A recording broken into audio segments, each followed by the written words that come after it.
धर्मकृतं महादेवस्तोत्रम्।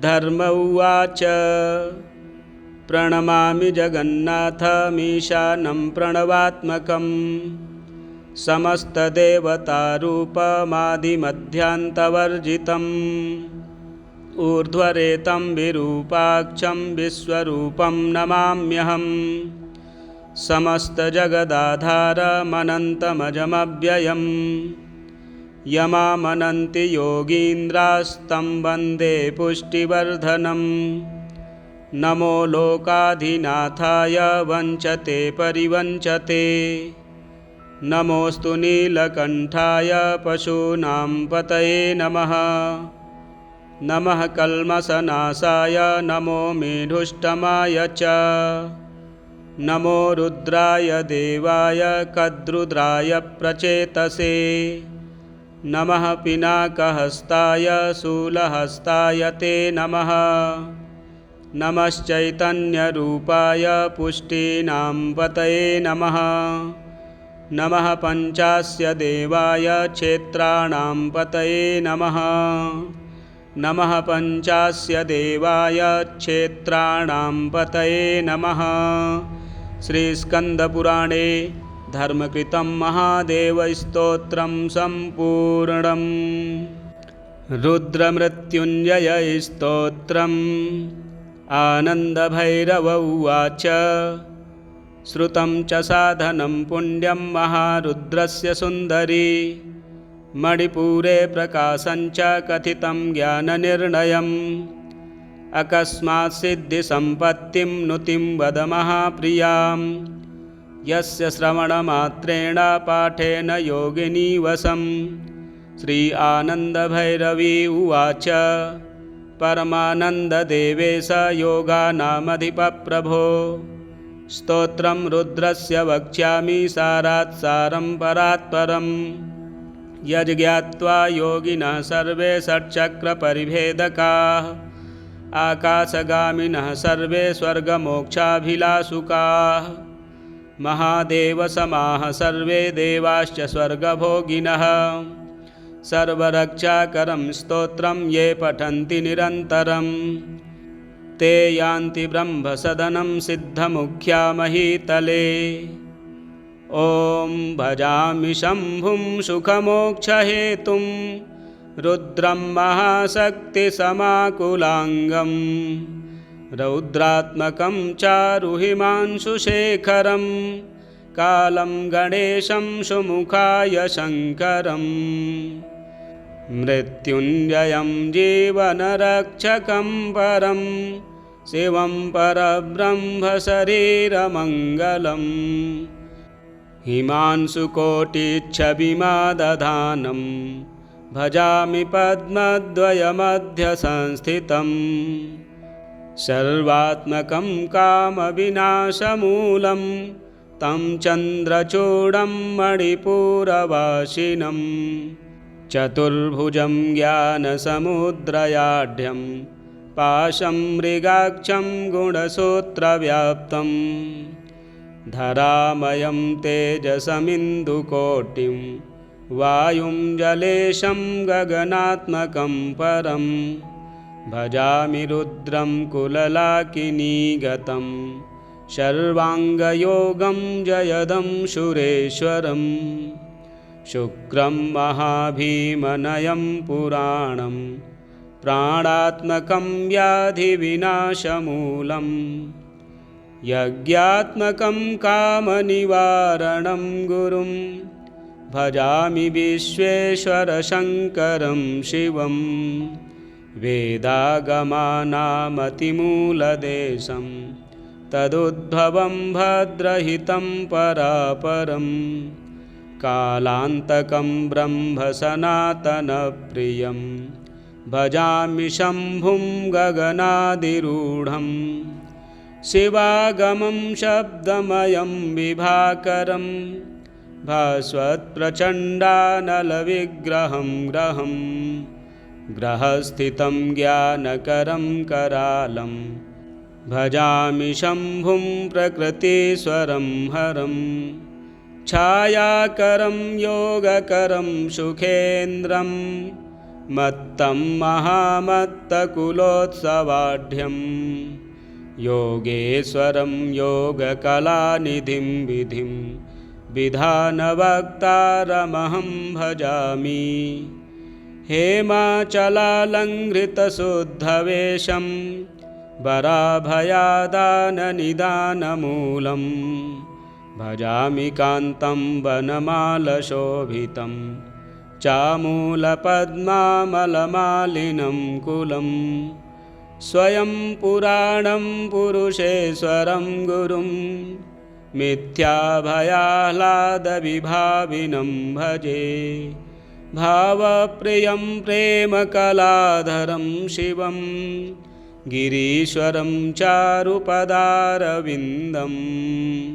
ध्यानप्रियं ज्ञानगभीरयोगं भाग्यास्पदं भाग्यसमं सुलक्षणं शूलायुधं शूलविभूषिताङ्गं श्रीशङ्करं मोक्षफलं क्रियं भजे। नमो नमो रुद्रगणेभ्य एवं मृत्युञ्जयेभ्यः कुलचञ्चलेभ्यः शक्तिप्रियेभ्यो विजयादिभूतये शिवाय धन्याय नमो नमस्ते।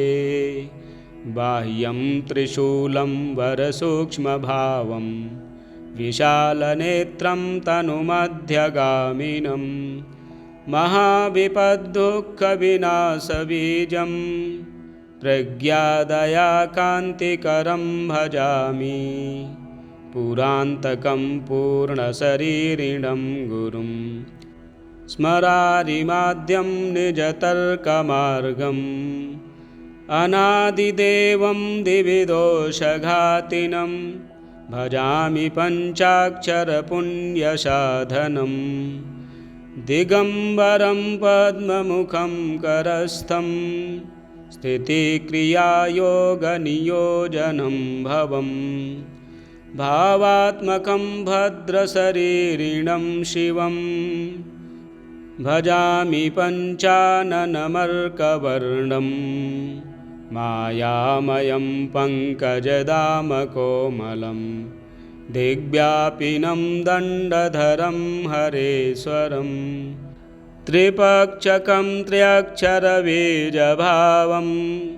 त्रिपद्ममूलं त्रिगुणं भजामि। विद्याधरं वेदविधानकार्यं कायागतं नीतनिनादतोषं नित्यं चतुर्वर्गफलादिमूलं वेदादिसूत्रं प्रणमामि योगं वेदान्तवेद्यं कुलशास्त्रवेद्यं क्रियामयं योगस्वधर्मदानं भक्तेश्वरं भक्तिपरायणं वरं भक्तं महाबुद्धिकरं भजाम्यहं गतागतं गम्यमगम्यभावं समुल्लसत्कोटिकलावतंसं भावात्मकं भावमयं सुखासुखं भजामि भर्गं प्रथमारुणप्रभं विन्दुस्वरूपं परिवादवादिनं मध्याह्नसूर्यायुतसन्निभं नवं विभूतिदानं निजदानदानं दानात्मकं तं प्रणमामि देवं कुम्भापहं शत्रुनिकुम्भघातिनं दैत्यारिमीशं कुलकामिनीशं प्रीत्यान्वितं चिन्त्यमचिन्त्यभावं प्रभाकराह्लादमहं भजामि। त्रिमूर्तिमूलाय जयाय शम्भवे हिताय लोकस्य वपुर्धराय नभो भयाच्छिन्नविघातिने पते नमो नमो विश्वशरीरधारिणे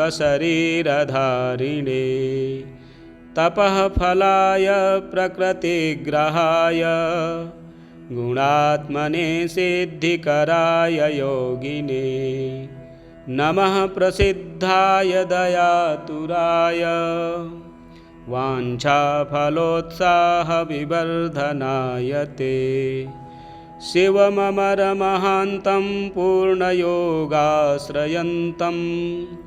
धरणिधरकराब्जैर्वर्धमानं त्रिसर्गम् विषममरणघातममृत्युपूज्यं जनेशं विधिगणपतिसेव्यं पूजये भावयामि। एतत् स्तोत्रं पठेद् विद्वान् मुनिर्योगपरायणः नित्यं जगन्नाथगुरुं भावयित्वा पुनः पुनः मणिपुरे वायुनिष्ठो नित्यं स्तोत्रं पठेद्यदि जीवन्मुक्तश्च देहान्ते परं निर्वाणमाप्नुयात् जीवन्मुक्तश्च देहान्ते परं निर्वाणमाप्नुयात्। श्रीरुद्रयामले उत्तरतन्त्रे रुद्रमृत्युञ्जयस्तोत्रं सम्पूर्णम्।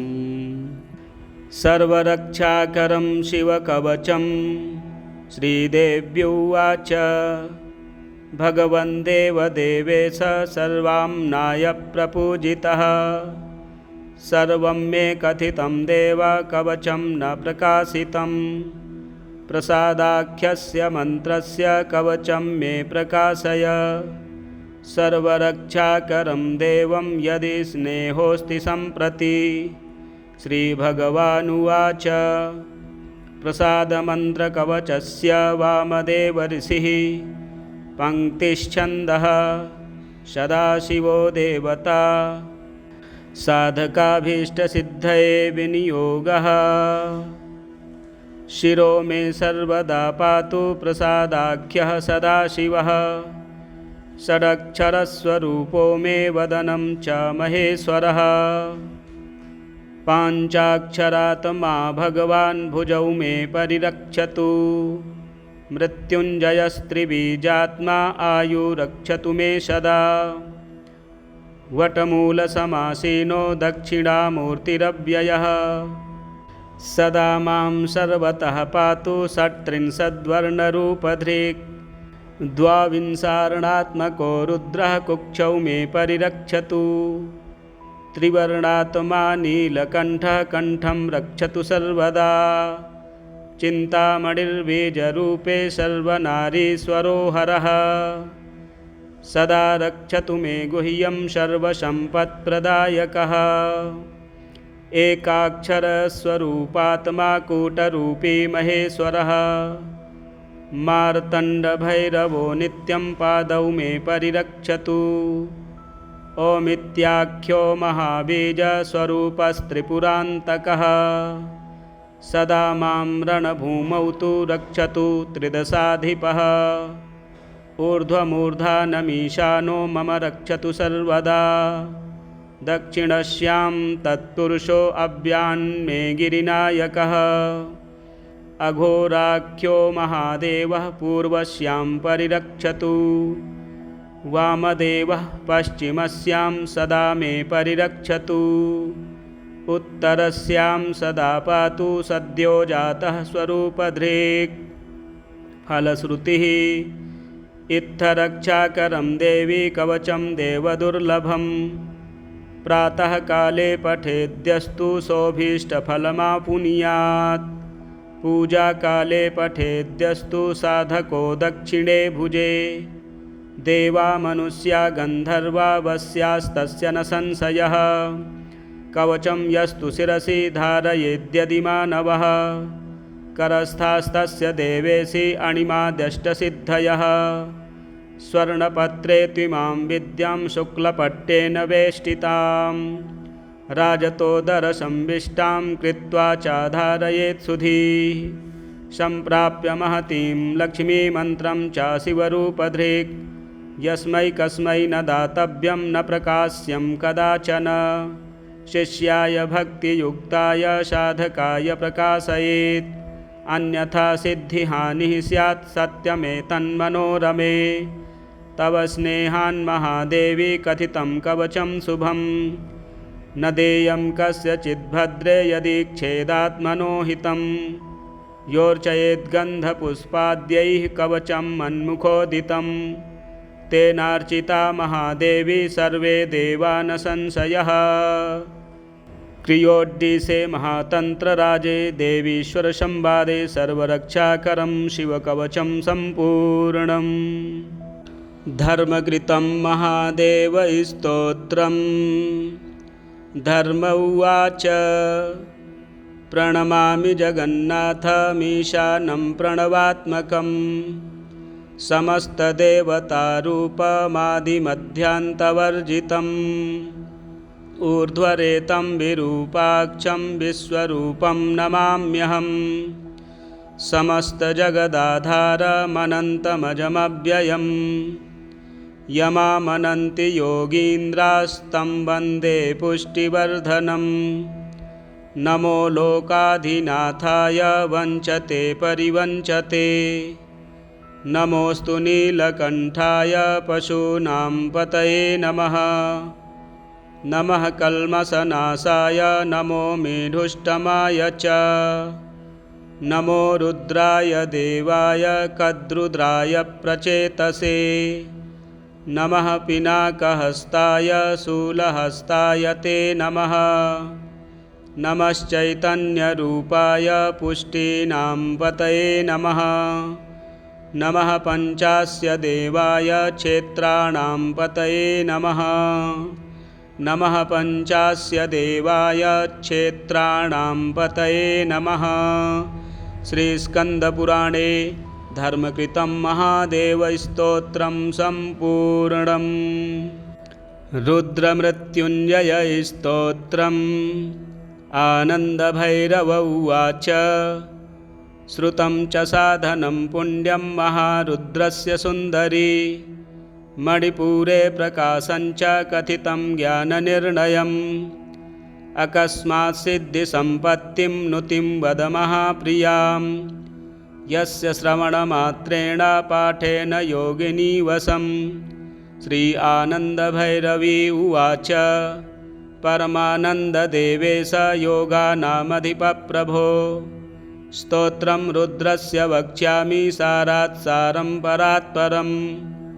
यज्ज्ञात्वा योगिनः सर्वे षट्चक्रपरिभेदकाः। आकाशगामिनः सर्वे स्वर्गमोक्षाभिलाषुकाः। महादेवसमाः सर्वे देवाश्च स्वर्गभोगिनः। सर्वरक्षाकरं स्तोत्रं ये पठन्ति निरन्तरं। ते यान्ति ब्रह्मसदनं सिद्धमुख्या महीतले। ॐ भजामि शम्भुं सुखमोक्षहेतुं।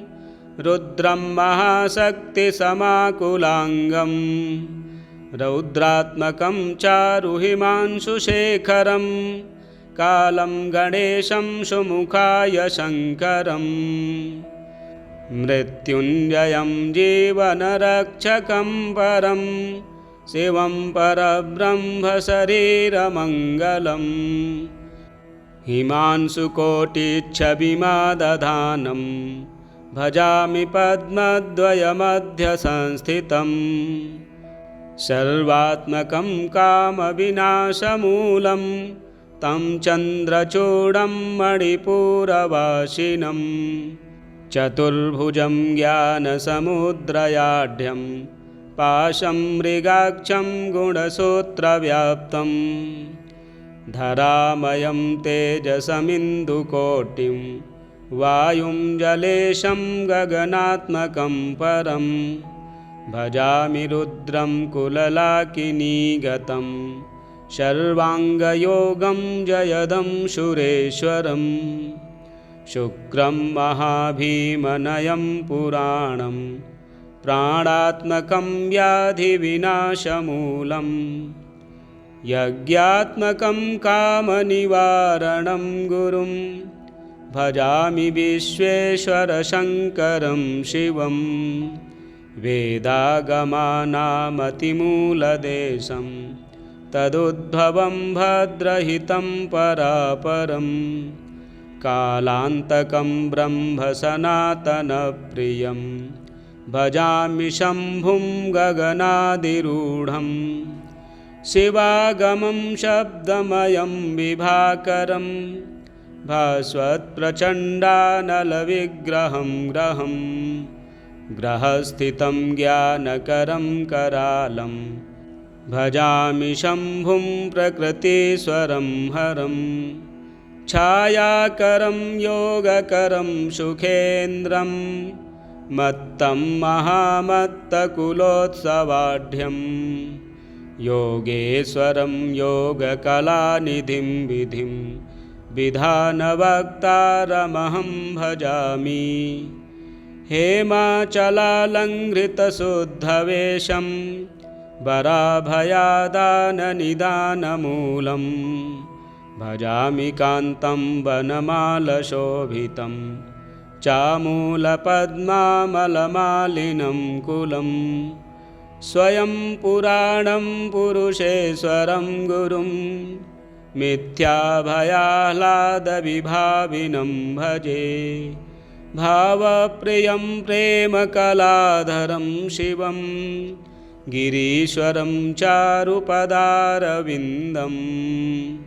ध्यानप्रियं ज्ञानगभीरयोगं भाग्यास्पदं भाग्यसमं सुलक्षणं शूलायुधं शूलविभूषिताङ्गं श्रीशङ्करं मोक्षफलं क्रियं भजे नमो नमो रुद्रगणेभ्य एवं मृत्युञ्जयेभ्यः कुलचञ्चलेभ्यः शक्तिप्रियेभ्यो विजयादिभूतये शिवाय धन्याय नमो नमस्ते बाह्यं त्रिशूलं वरसूक्ष्मभावं विशालनेत्रं तनुमध्यगामिनं महाविपद्दुःखविनाशबीजं प्रज्ञादयाकान्तिकरं भजामि पुरान्तकं पूर्णशरीरिणं गुरुं स्मरारिमाद्यं निजतर्कमार्गम् अनादिदेवं दिविदोषघातिनं भजामि पञ्चाक्षरपुण्यसाधनं दिगम्बरं पद्ममुखं करस्थं स्थितिक्रियायोगनियोजनं भवं भावात्मकं भद्रशरीरिणं शिवं भजामि पञ्चाननमर्कवर्णं मायामयं पङ्कजदामकोमलं दिग्व्यापिनं दण्डधरं हरेश्वरं त्रिपक्षकं त्र्यक्षरबीजभावं त्रिपद्ममूलं त्रिगुणं भजामि विद्याधरं वेदविधानकार्यं कायागतं नीतनिनादतोषं नित्यं चतुर्वर्गफलादिमूलं वेदादिसूत्रं प्रणमामि योगं वेदान्तवेद्यं कुलशास्त्रवेद्यं क्रियामयं योगस्वधर्मदानं भक्तेश्वरं भक्तिपरायणं वरं भक्तं महाबुद्धिकरं भजाम्यहं गतागतं गम्यमगम्यभावं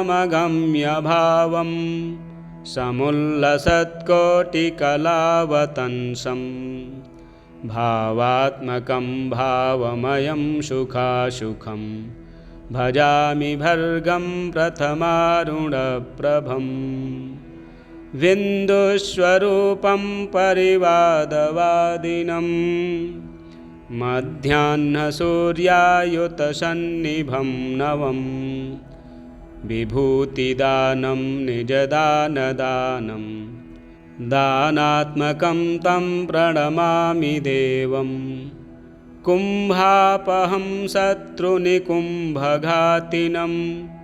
दैत्यारिमीशं कुलकामिनीशं प्रीत्यान्वितं चिन्त्यमचिन्त्यभावं प्रभाकराह्लादमहं भजामि।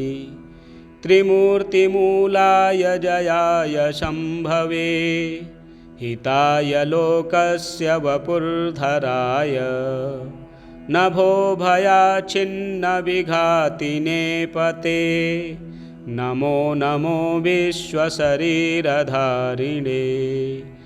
तपःफलाय प्रकृतिग्रहाय गुणात्मने सिद्धिकराय योगिने नमः प्रसिद्धाय दयातुराय वाञ्छाफलोत्साहविवर्धनाय ते शिवममरमहान्तं पूर्णयोगाश्रयन्तं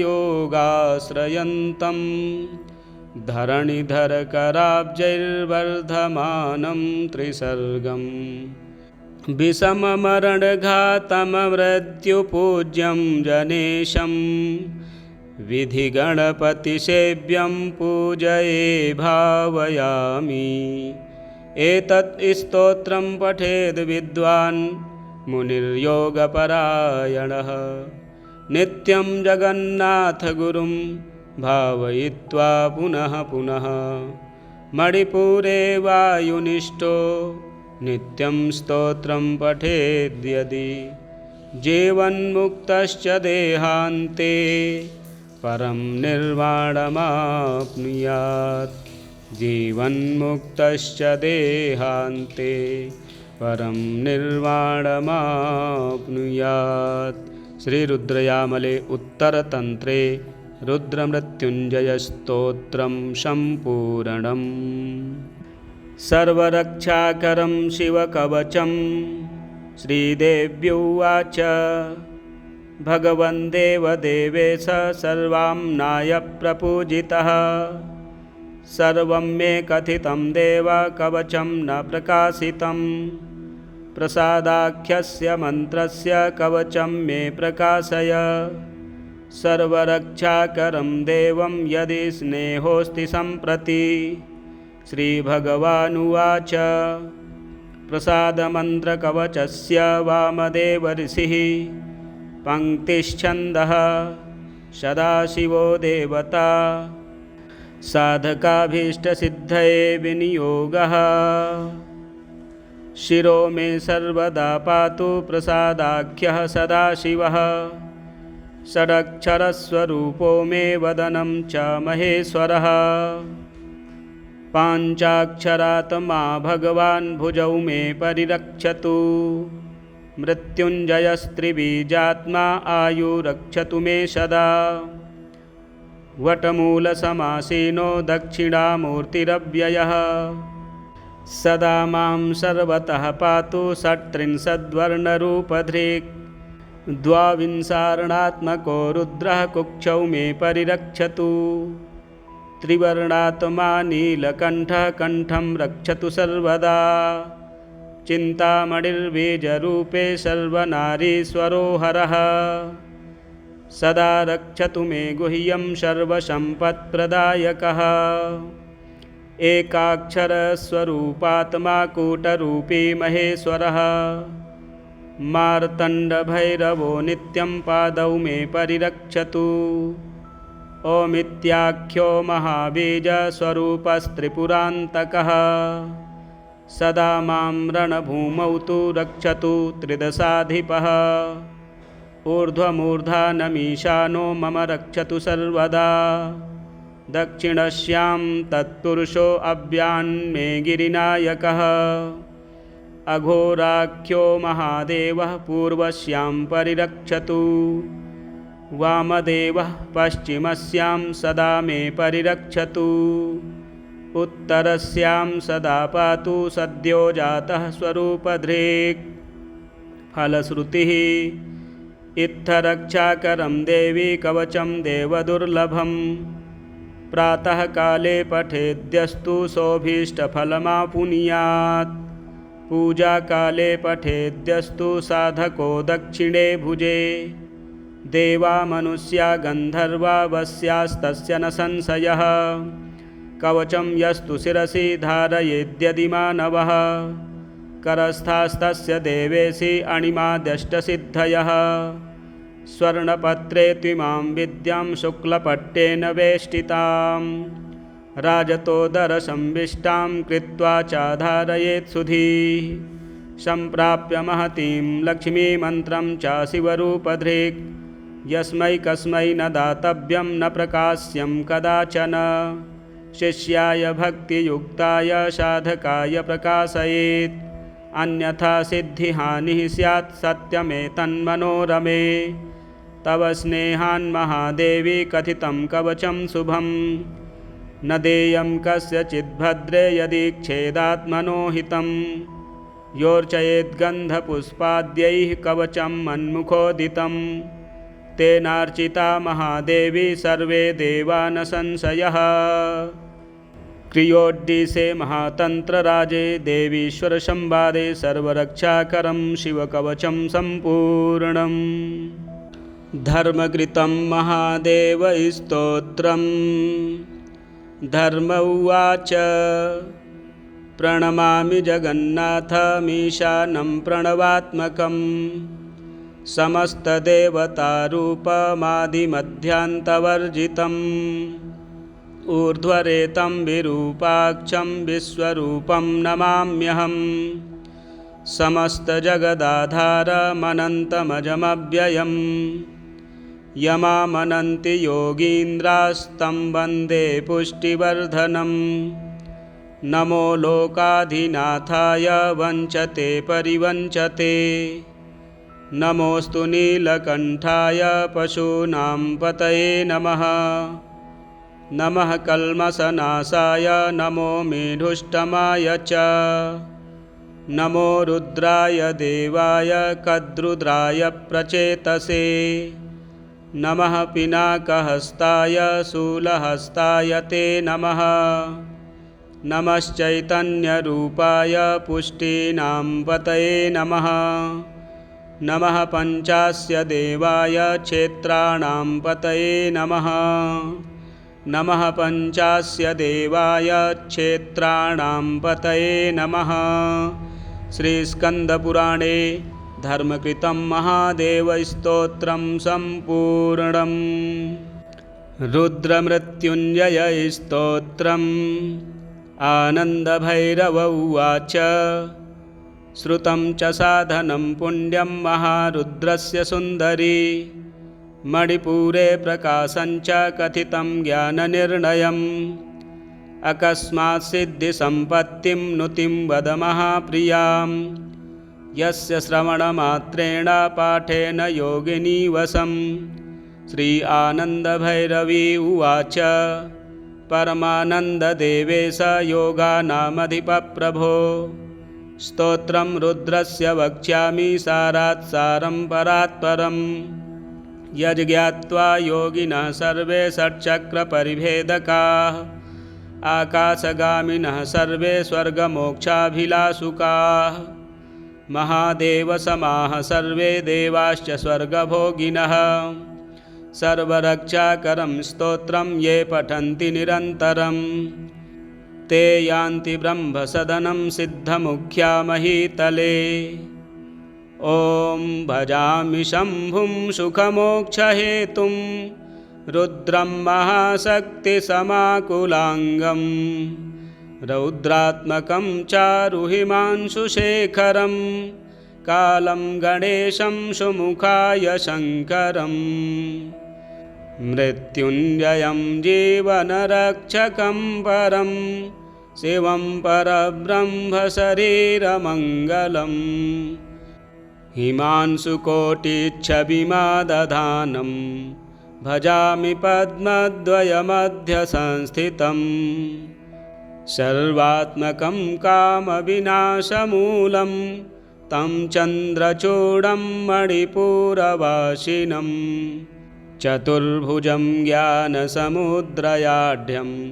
पाशं मृगाक्षं गुणसूत्रव्याप्तं। धरामयं तेजसमिन्दुकोटिं वायुं जलेशं गगनात्मकं परं भजामि रुद्रं कुललाकिनीगतं सर्वाङ्गयोगं जयदं सुरेश्वरम् शुक्रं महाभीमनयं पुराणं प्राणात्मकं व्याधिविनाशमूलं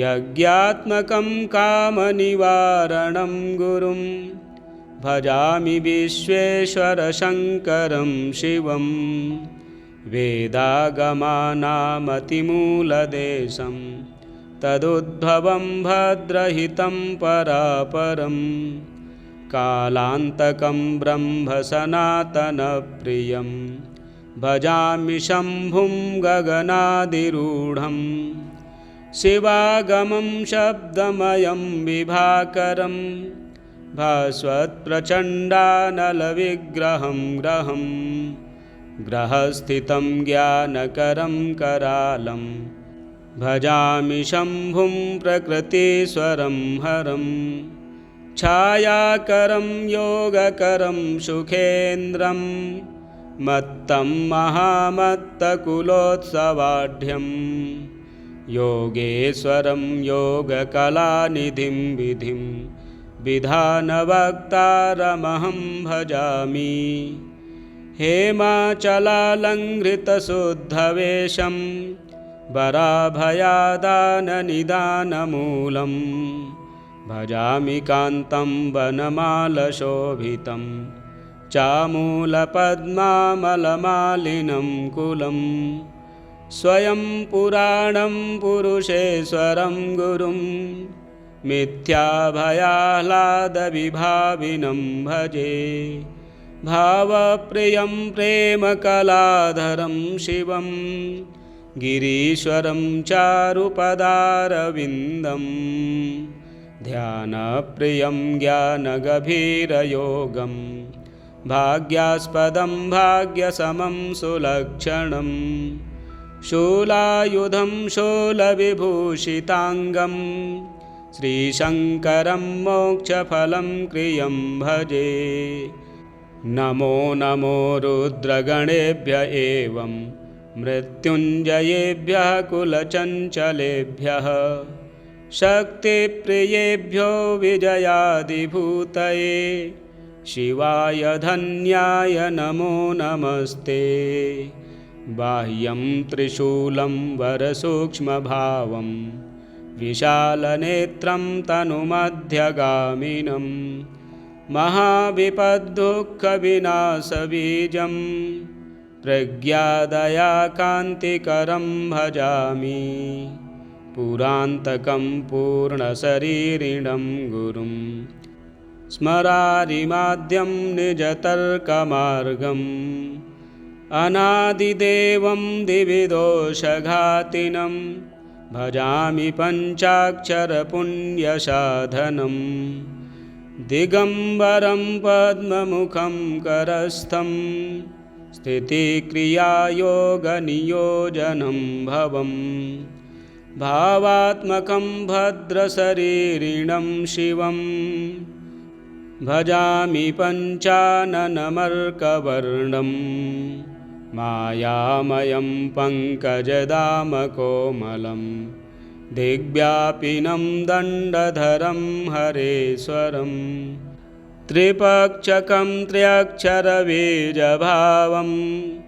त्रिपद्ममूलं त्रिगुणं भजामि विद्याधरं वेदविधानकार्यं कायागतं नीतनिनादतोषं नित्यं चतुर्वर्गफलादिमूलं वेदादिसूत्रं प्रणमामि योगम् वेदान्तवेद्यं कुलशास्त्रवेद्यं क्रियामयं योगस्वधर्मदानं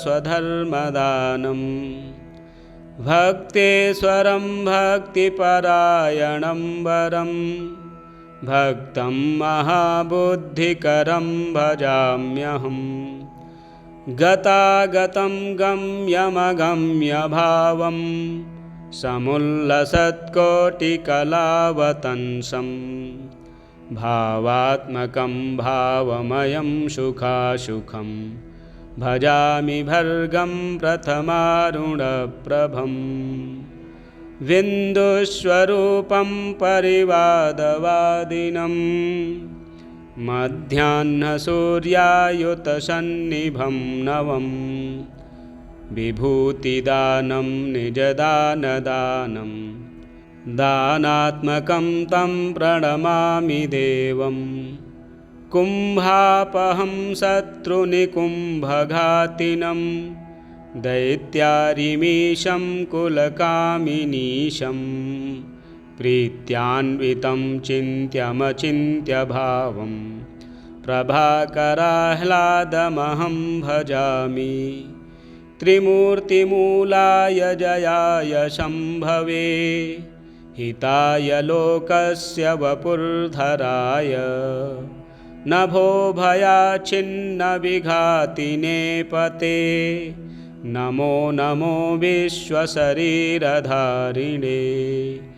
तपः फलाय प्रकृतिग्रहाय गुणात्मने सिद्धिकराय योगिने नमः प्रसिद्धाय दयातुराय वाञ्छाफलोत्साहविवर्धनाय ते शिवममरमहान्तं पूर्णयोगाश्रयन्तं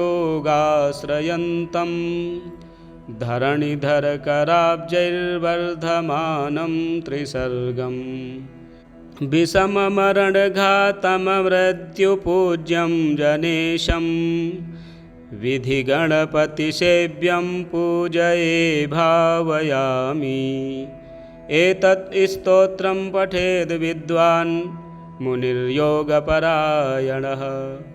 नित्यं जगन्नाथगुरुं भावयित्वा पुनः पुनः मणिपुरे वायुनिष्ठो नित्यं स्तोत्रं पठेद्यदि जीवन्मुक्तश्च देहान्ते परं निर्वाणमाप्नुयात्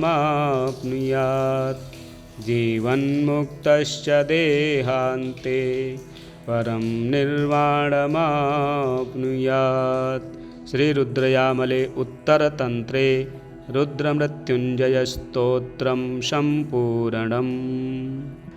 सर्वरक्षाकरं शिवकवचं श्रीदेव्युवाच भगवन् देवदेवेश सर्वाम्नाय प्रपूजितः सर्वं मे कथितं देव कवचं न प्रकाशितं प्रसादाख्यस्य मन्त्रस्य कवचं मे प्रकाशय सर्वरक्षाकरं देवं यदि स्नेहोऽस्ति सम्प्रति। श्रीभगवानुवाच प्रसादमन्त्रकवचस्य वामदेव ऋषिः पङ्क्तिश्छन्दः सदाशिवो देवता साधकाभीष्टसिद्धये विनियोगः शिरो मे सर्वदा पातु प्रसादाख्यः सदाशिवः षडक्षरस्वरूपो मे वदनं च महेश्वरः पाञ्चाक्षरात्मा भगवान् भुजौ मे परिरक्षतु मृत्युञ्जयस्त्रिबीजात्मा आयुरक्षतु मे सदा वटमूलसमासीनो दक्षिणामूर्तिरव्ययः सदा मां सर्वतः पातु षट्त्रिंशद्वर्णरूपधृक् द्वाविंशार्णात्मको रुद्रः कुक्षौ मे परिरक्षतु त्रिवर्णात्मा नीलकण्ठः कण्ठं रक्षतु सर्वदा चिन्तामणिर्बीजरूपे सर्वनारीश्वरो हरः सदा रक्षतु मे गुह्यं सर्वसम्पत्प्रदायकः एकाक्षरस्वरूपात्मा कूटरूपी महेश्वरः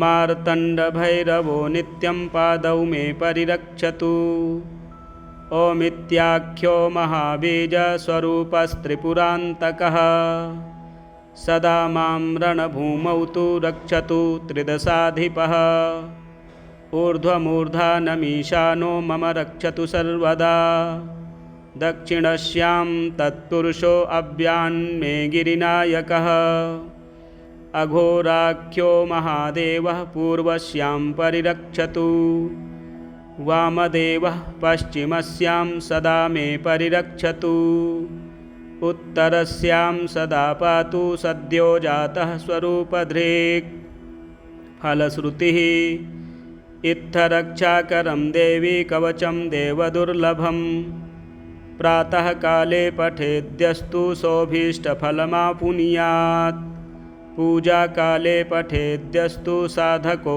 दक्षिणे भुजे देवा मनुष्या गन्धर्वा वस्यास्तस्य न संशयः कवचं यस्तु शिरसि धारयेद्यदि मानवः करस्थास्तस्य देवेशि अणिमाद्यष्टसिद्धयः स्वर्णपत्रे त्विमां विद्यां शुक्लपट्टेन वेष्टिताम् राजतोदरसंविष्टां कृत्वा चाधारयेत् सुधीः सम्प्राप्य महतीं लक्ष्मीमन्त्रं च शिवरूपधृक् यस्मै कस्मै न दातव्यं न प्रकाश्यं कदाचन शिष्याय भक्तियुक्ताय साधकाय प्रकाशयेत् अन्यथा सिद्धिहानिः स्यात् सत्यमेतन्मनोरमे तव स्नेहान् महादेवी कथितं कवचं शुभं न देयं कस्यचिद्भद्रे यदीक्षेदात्मनो हितं योर्चयेद्गन्धपुष्पाद्यैः कवचं मन्मुखोदितं तेनार्चिता महादेवी सर्वे देवा न संशयः क्रियोड्डीसे महातन्त्रराजे देवीश्वरसंवादे सर्वरक्षाकरं शिवकवचं सम्पूर्णम् धर्मकृतं महादेवस्तोत्रम् धर्म उवाच प्रणमामि जगन्नाथमीशानं प्रणवात्मकं समस्तदेवतारूपमादिमध्यान्तवर्जितम् ऊर्ध्वरेतं विरूपाक्षं विश्वरूपं नमाम्यहम् समस्तजगदाधारमनन्तमजमव्ययम् यमामनन्ति योगीन्द्रास्तं वन्दे पुष्टिवर्धनम् नमो लोकाधिनाथाय वञ्चते परिवञ्चते नमोऽस्तु नीलकण्ठाय पशूनां पतये नमः नमः कल्मषनाशाय नमो मेढुष्टमाय च नमो रुद्राय देवाय कद्रुद्राय प्रचेतसे नमः पिनाकहस्ताय शूलहस्ताय ते नमः नमश्चैतन्यरूपाय पुष्टीनां पतये नमः नमः पञ्चास्य देवाय क्षेत्राणां पतये नमः नमः पञ्चास्य देवाय क्षेत्राणां पतये नमः। श्रीस्कन्दपुराणे धर्मकृतं महादेवस्तोत्रं सम्पूर्णम्। रुद्रमृत्युञ्जयस्तोत्रम्। आनन्दभैरव उवाच श्रुतं च साधनं पुण्यं महारुद्रस्य सुन्दरी मणिपुरे प्रकाशं च कथितं ज्ञाननिर्णयम् अकस्मात् सिद्धिसम्पत्तिं नुतिं वद महाप्रियां यस्य श्रवणमात्रेण पाठेन योगिनी वशम्। श्री आनन्दभैरवी उवाच परमानन्ददेवेश योगानामधिपप्रभो स्तोत्रं रुद्रस्य वक्ष्यामि सारात् सारं परात्परम् यज्ज्ञात्वा योगिनः सर्वे षट्चक्रपरिभेदकाः आकाशगामिनः सर्वे स्वर्गमोक्षाभिलाषुकाः महादेवसमाः सर्वे देवाश्च स्वर्गभोगिनः सर्वरक्षाकरं स्तोत्रं ये पठन्ति निरन्तरं ते यान्ति ब्रह्मसदनं सिद्धमुख्या महीतले। ॐ भजामि शम्भुं सुखमोक्षहेतुं रुद्रं महाशक्तिसमाकुलाङ्गं रौद्रात्मकं चारुहिमांशुशेखरं कालं गणेशं सुमुखाय शङ्करम्।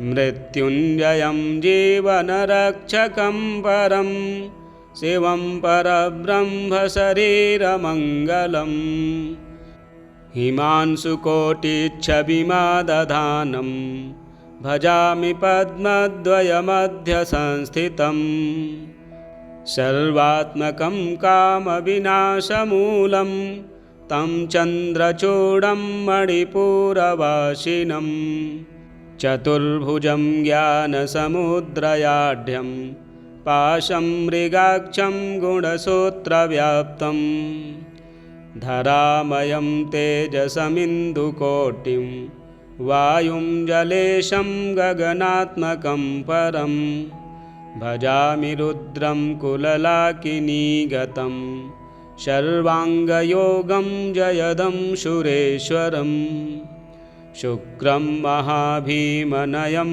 पुराणं प्राणात्मकं व्याधिविनाशमूलं यज्ञात्मकं कामनिवारणं गुरुं भजामि विश्वेश्वरशङ्करं शिवं वेदागमानामतिमूलदेशं तदुद्भवं भद्रहितं परापरं कालान्तकं ब्रह्मसनातनप्रियं भजामि शम्भुं गगनादिरूढं शिवागमं शब्दमयं विभाकरं भास्वत्प्रचण्डानलविग्रहं ग्रहं ग्रहस्थितं ज्ञानकरं करालं भजामि शम्भुं प्रकृतिस्वरं हरं छायाकरं योगकरं सुखेन्द्रं मत्तं महामत्तकुलोत्सवाढ्यं योगेश्वरं योगकलानिधिं विधिं विधानवक्तारमहं भजामि हेमाचलालङ्घृतशुद्धवेषं वराभयादाननिदानमूलं भजामि कान्तं वनमालशोभितं चामूलपद्मामलमालिनं कुलं स्वयं पुराणं पुरुषेश्वरं गुरुं मिथ्याभयाह्लादविभाविनं भजे भावप्रियं प्रेमकलाधरं शिवं गिरीश्वरं चारुपदारविन्दं ध्यानप्रियं ज्ञानगभीरयोगं भाग्यास्पदं भाग्यसमं सुलक्षणं शूलायुधं शूलविभूषिताङ्गं श्रीशङ्करं मोक्षफलं क्रियं भजे नमो नमो रुद्रगणेभ्य एवं मृत्युञ्जयेभ्यः कुलचञ्चलेभ्यः शक्तिप्रियेभ्यो विजयादिभूतये शिवाय धन्याय नमो नमस्ते बाह्यं त्रिशूलं वरसूक्ष्मभावं विशालनेत्रं तनुमध्यगामिनं महाविपद्दुःखविनाशबीजं प्रज्ञादयाकान्तिकरं भजामि पुरान्तकं पूर्णशरीरिणं गुरुं स्मरारिमाद्यं निजतर्कमार्गम् अनादिदेवं दिविदोषघातिनं भजामि पञ्चाक्षरपुण्यसाधनं दिगम्बरं पद्ममुखं करस्थं स्थितिक्रियायोगनियोजनं भवं भावात्मकं भद्रशरीरिणं शिवं भजामि पञ्चाननमर्कवर्णं मायामयं पङ्कजदामकोमलं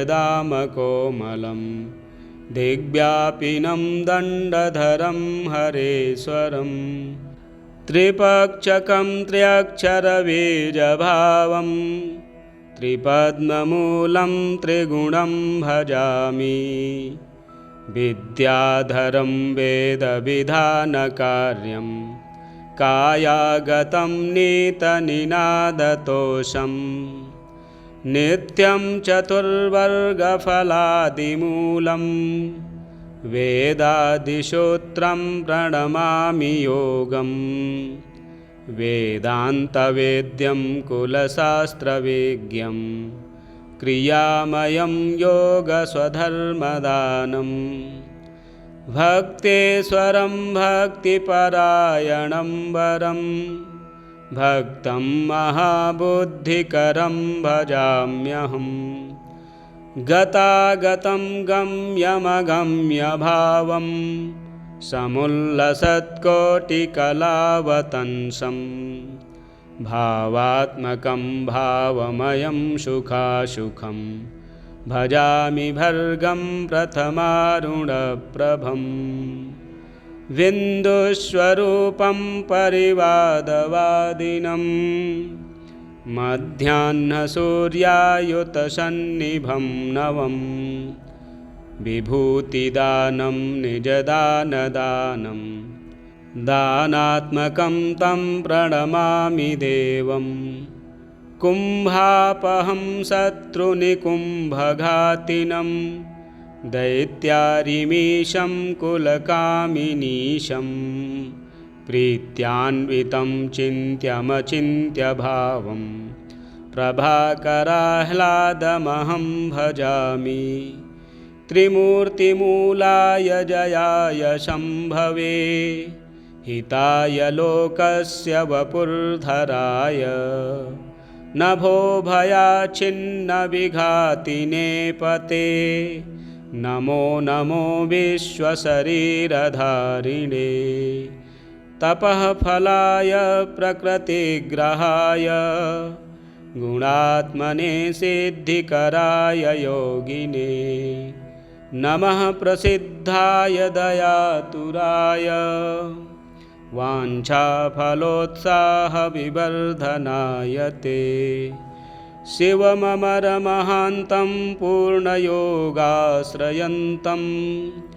धरणिधरकराब्जैर्वर्धमानं त्रिसर्गम् विषममरणघातममृत्युपूज्यं जनेशं विधिगणपतिसेव्यं पूजये भावयामि एतत् स्तोत्रं पठेद् विद्वान् मुनिर्योगपरायणः नित्यं जगन्नाथगुरुं भावयित्वा पुनः पुनः मणिपुरे वायुनिष्ठो नित्यं स्तोत्रं पठेद्यदि जीवन्मुक्तश्च देहान्ते परं निर्वाणमाप्नुयात्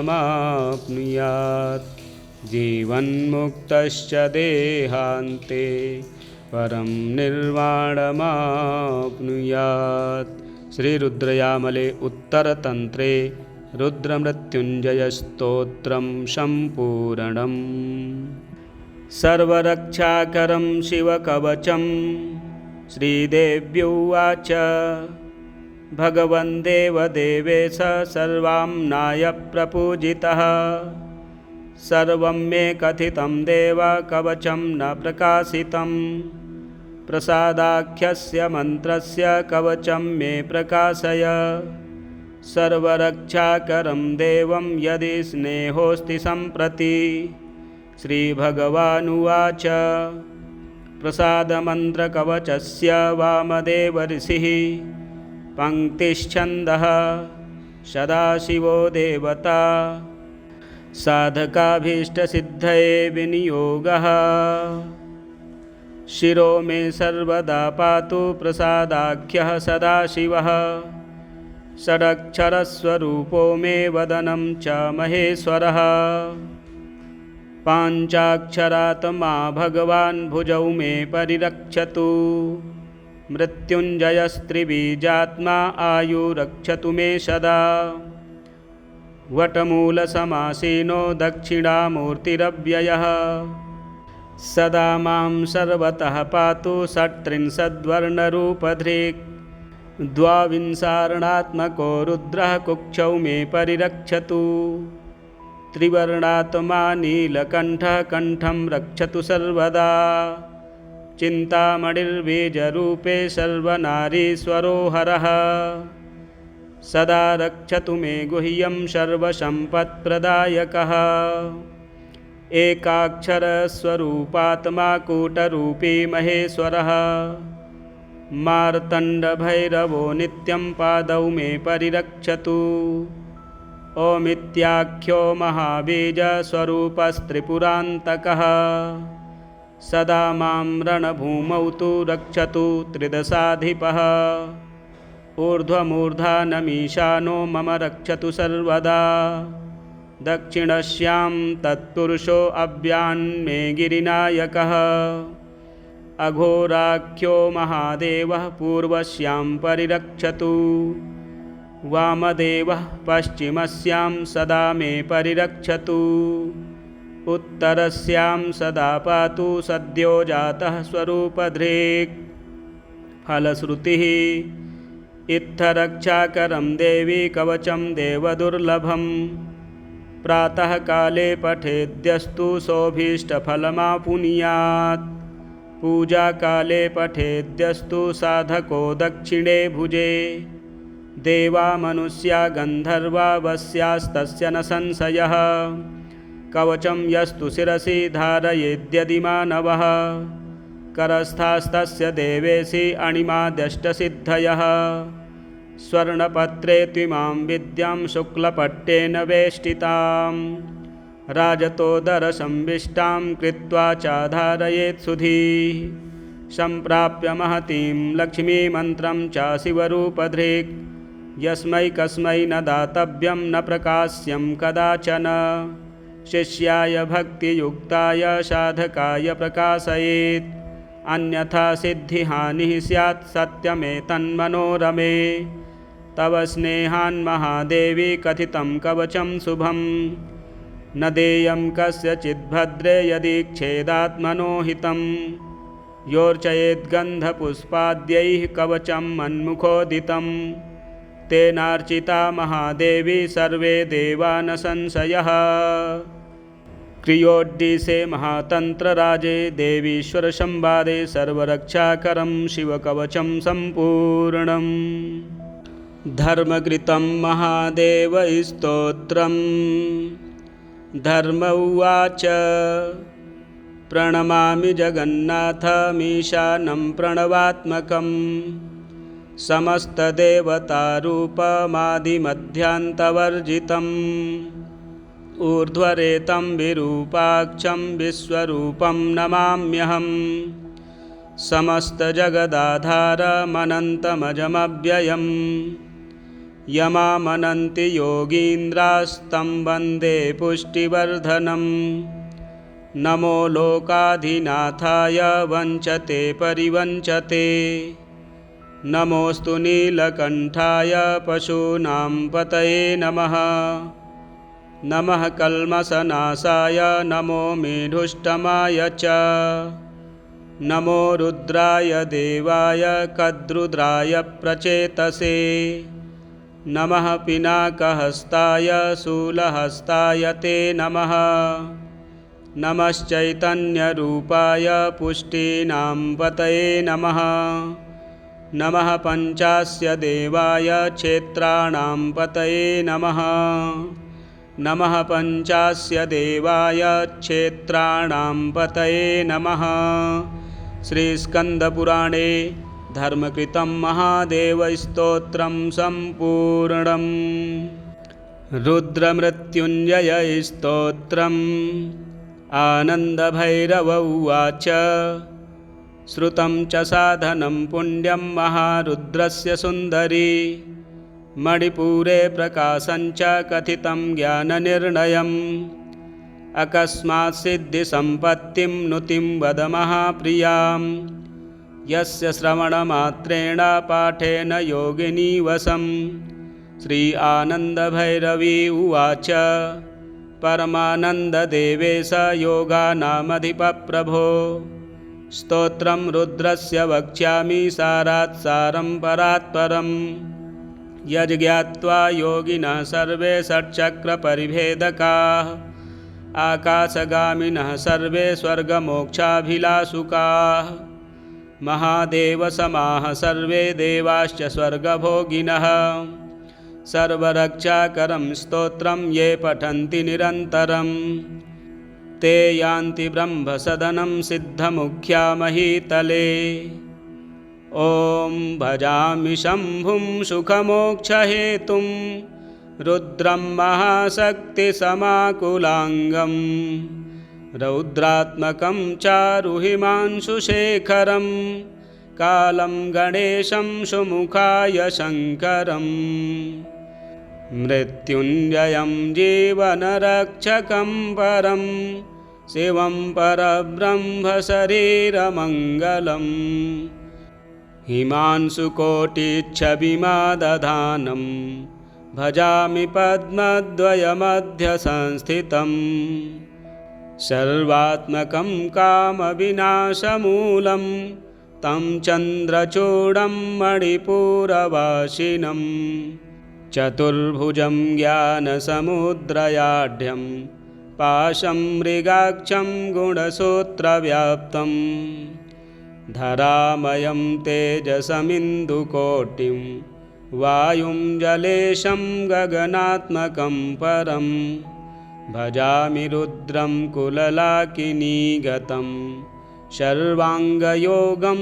जयदं सुरेश्वरम् शुक्रं महाभीमनयं पुराणं प्राणात्मकं व्याधिविनाशमूलं यज्ञात्मकं कामनिवारणं गुरुं भजामि विश्वेश्वरशङ्करं शिवं वेदागमानामतिमूलदेशं तदुद्भवं भद्रहितं परापरम् कालान्तकं ब्रह्मसनातनप्रियं भजामि शम्भुं गगनादिरूढं शिवागमं शब्दमयं विभाकरं भास्वत्प्रचण्डानलविग्रहं ग्रहं ग्रहस्थितं ज्ञानकरं करालं भजामि शम्भुं प्रकृतिस्वरं हरं छायाकरं योगकरं सुखेन्द्रं मत्तं महामत्तकुलोत्सवाढ्यं योगेश्वरं योगकलानिधिं विधिं विधानवक्तारमहं भजामि हेमाचलालङ्घ्रितशुद्धवेषं वराभयादाननिदानमूलं भजामि कान्तं वनमालशोभितं चामूलपद्मामलमालिनं कुलं स्वयं पुराणं पुरुषेश्वरं गुरुं मिथ्याभयाह्लादविभाविनं भजे भावप्रियं प्रेमकलाधरं शिवं गिरीश्वरं चारुपदारविन्दम् ध्यानप्रियं ज्ञानगभीरयोगं भाग्यास्पदं भाग्यसमं सुलक्षणं शूलायुधं शूलविभूषिताङ्गं श्रीशङ्करं मोक्षफलं क्रियं भजे नमो नमो रुद्रगणेभ्य एवं मृत्युञ्जयेभ्यः कुलचञ्चलेभ्यः शक्तिप्रियेभ्यो विजयादिभूतये शिवाय धन्याय नमो नमस्ते बाह्यं त्रिशूलं वरसूक्ष्मभावं विशालनेत्रं तनुमध्यगामिनं महाविपद्दुःखविनाशबीजं प्रज्ञादयाकान्तिकरं भजामि पुरान्तकं पूर्णशरीरिणं गुरुं स्मरारिमाद्यं निजतर्कमार्गम् अनादिदेवं दिविदोषघातिनं भजामि पञ्चाक्षरपुण्यसाधनं दिगम्बरं पद्ममुखं करस्थं स्थितिक्रियायोगनियोजनं भवम् भावात्मकं भद्रशरीरिणं शिवं भजामि पञ्चाननमर्कवर्णं मायामयं पङ्कजदामकोमलं दिग्व्यापिनं दण्डधरं हरेश्वरं त्रिपक्षकं त्र्यक्षरबीजभावं त्रिपद्ममूलं त्रिगुणं भजामि विद्याधरं वेदविधानकार्यं कायागतं नीतनिनादतोषं नित्यं चतुर्वर्गफलादिमूलं वेदादिसूत्रं प्रणमामि योगं वेदान्तवेद्यं कुलशास्त्रविज्ञं क्रियामयं योगस्वधर्मदानं भक्तेश्वरं भक्तिपरायणं वरं भक्तं महाबुद्धिकरं भजाम्यहं गतागतं गम्यमगम्यभावं समुल्लसत्कोटिकलावतंसं भावात्मकं भावमयं सुखासुखं भजामि भर्गं प्रथमारुणप्रभं बिन्दुस्वरूपं परिवादवादिनं मध्याह्नसूर्यायुतसन्निभं नवं विभूतिदानं निजदानदानं दानात्मकं तं प्रणमामि देवं कुम्भापहं शत्रुनिकुम्भघातिनं दैत्यारिमीशं कुलकामिनीशं प्रीत्यान्वितं चिन्त्यमचिन्त्यभावं प्रभाकराह्लादमहं भजामि त्रिमूर्तिमूलाय जयाय शम्भवे हिताय लोकस्य वपुर्धराय नभो भयाच्छिन्नविघातिने पते नमो नमो विश्वशरीरधारिणे तपः फलाय प्रकृतिग्रहाय गुणात्मने सिद्धिकराय योगिने नमः प्रसिद्धाय दयातुराय वाञ्छाफलोत्साहविवर्धनाय ते शिवममरमहान्तं पूर्णयोगाश्रयन्तं धरणिधरकराब्जैर्वर्धमानं त्रिसर्गं विषममरणघातममृत्युपूज्यं जनेशं विधिगणपतिसेव्यं पूजये भावयामि एतत् स्तोत्रं पठेद् विद्वान् मुनिर्योगपरायणः नित्यं जगन्नाथगुरुं भावयित्वा पुनः पुनः मणिपुरे वायुनिष्ठो नित्यं स्तोत्रं पठेद्यदि जीवन्मुक्तश्च देहान्ते परं निर्वाणमाप्नुयात् जीवन्मुक्तश्च देहान्ते परं निर्वाणमाप्नुयात्। श्रीरुद्रयामले उत्तरतन्त्रे रुद्रमृत्युञ्जयस्तोत्रं सम्पूर्णम्। सर्वरक्षाकरं शिवकवचं श्रीदेव्युवाच भगवन् देवदेवेश सर्वाम्नाय प्रपूजितः सर्वं मे कथितं देव कवचं न प्रकाशितं प्रसादाख्यस्य मन्त्रस्य कवचं मे प्रकाशय सर्वरक्षाकरं देवं यदि स्नेहोऽस्ति सम्प्रति। श्रीभगवानुवाच प्रसादमन्त्रकवचस्य वामदेव ऋषिः पङ्क्तिश्छन्दः सदाशिवो देवता साधकाभीष्टसिद्धये विनियोगः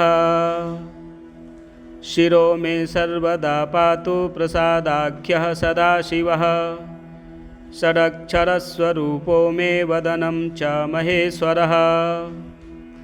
पाञ्चाक्षरात्मा भगवान् भुजौ मे परिरक्षतु। मृत्युञ्जयस्त्रिबीजात्मा आयुरक्षतु मे सदा। वटमूलसमासीनो दक्षिणामूर्तिरव्ययः। सदा मां सर्वतः पातु षट्त्रिंशद्वर्णरूपधृक्। द्वाविंशर्णात्मको रुद्रः कुक्षौ मे परिरक्षतु।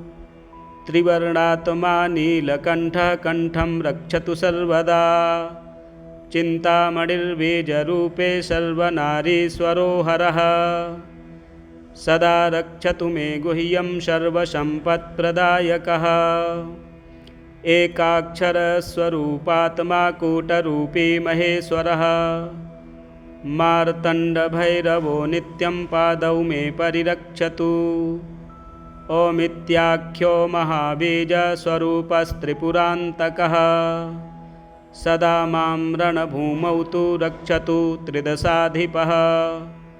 ऊर्ध्वमूर्धानमीशानो मम रक्षतु सर्वदा। दक्षिणस्यां तत्पुरुषो अव्यान्मे गिरिनायकः। अघोराख्यो महादेवः पूर्वस्यां परिरक्षतु।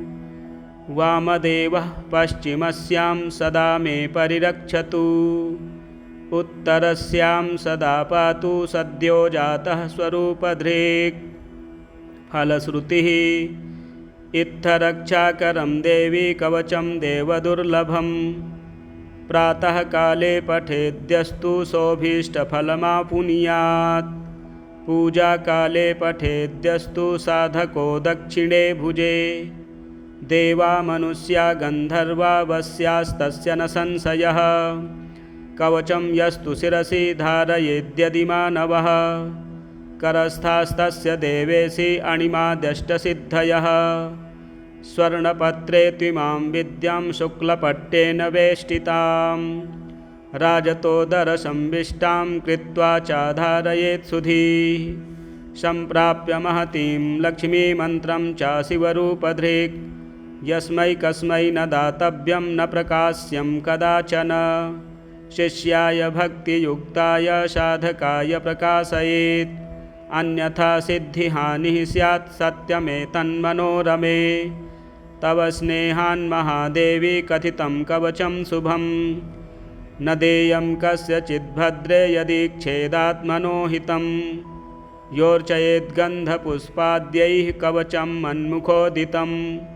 तेनार्चिता महादेवी सर्वे देवा न संशयः। क्रियोड्डीसे महातन्त्रराजे देवीश्वरसंवादे सर्वरक्षाकरं शिवकवचं सम्पूर्णम्।